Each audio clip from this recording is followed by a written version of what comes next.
আসসালামু আলাইকুম। অনেকদিন পর আমি আমার পেজটাকে নতুন করে আবার ভিডিও আপলোড দেওয়ার মতো মন মানসিকতা তৈরি করে ফেললাম।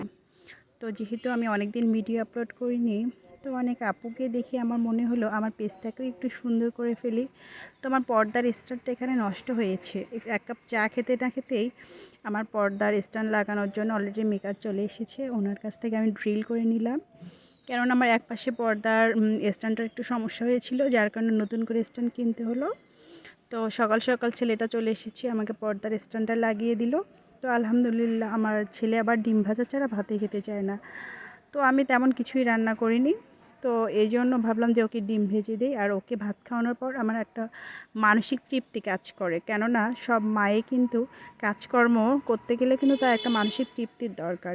বাচ্চাকে না খেয়ে তো সেই তৃপ্তিটা পাওয়া যায় না। তো এই জন্য ওকে ডিম ভেজে দিলাম। ডিম ভাজতে এসেছি, তো ওর তাড়াহুড়া দেখে সব কাজ ফেলে রেখে আগে ওকেই ডিম ভেজে দিচ্ছি। তো ডিম ভাজার জন্য অলরেডি, আর আমরা কিন্তু এই মাটির বাটনাগুলো ইউজ করে থাকি ডিম গুলানোর জন্য। আমাদের এখানে এই মাটির বাটনাগুলোর ব্যবহার কিন্তু অনেক হয়ে থাকে।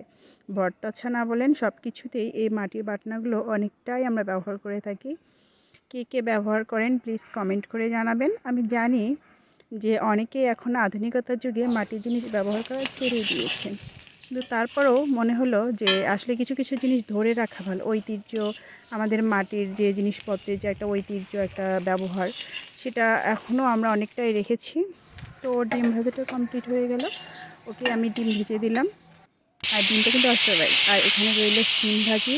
এগুলো কিন্তু আগেই করা ছিল ফ্রিজে, আমার জাস্ট শুধু গরম করে দিচ্ছি। বললাম না যে তেমন কিছুই রান্না করিনি, আর এই জন্যই করিনি কারণ আমরা বাসায় শুধু 2 থেকে 3 জন, আর যার কারণে আর কোনো নতুন করে সবজি রান্না হয়নি।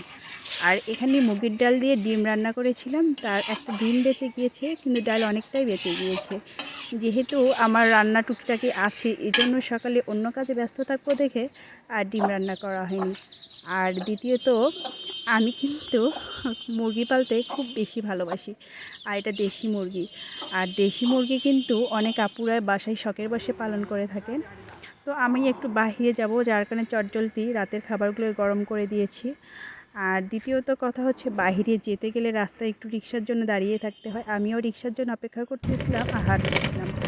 তো রিক্সা পেয়ে গেলাম, রিক্সাতে উঠেও পড়েছি। তো সেখানে ভিডিওটা আপলোড করা হয়নি রিক্সায় ওঠানো, কেননা আমার ক্যামেরাটা ব্যাগে ছিল। আর যেহেতু রিক্সায় আমি উঠে বসলাম, উঠে বসানোর পর এই তো মাশাল্লাহ, এই ফুলের গাছগুলো আমি নিয়েছিলাম গতকাল। তো আজকে মানে কাজটা শেষ হয়ে আসার পরে বাসায় মনে হলো যে ফুলের চারাগুলো একটু লাগিয়ে দিই। কেননা শীতকালে কিন্তু অনেক আপুরাই তার ছাদ বাগান সাজায়, আমার সেরকম কোনো জায়গা নেই। আর যেহেতু আমার গাছও ছিল না, তাই লাগানোর ইচ্ছে হয়নি। এই মাচাগুলো আমি অনলাইন থেকে নিয়েছিলাম, গাছে কিছু তুলে দেবো, কিন্তু মাচাগুলো এত হালকা যে ভাবতেছি যেগুলো আমি লাগিয়েছি মিষ্টি কুমড়া, লাউ গাছ, এগুলোর ভর কতটা সহ্য করতে পারবে, এটাই এখন ভাবার বিষয়। তো আলহামদুলিল্লাহ, মাশাল্লাহ, সব শেষে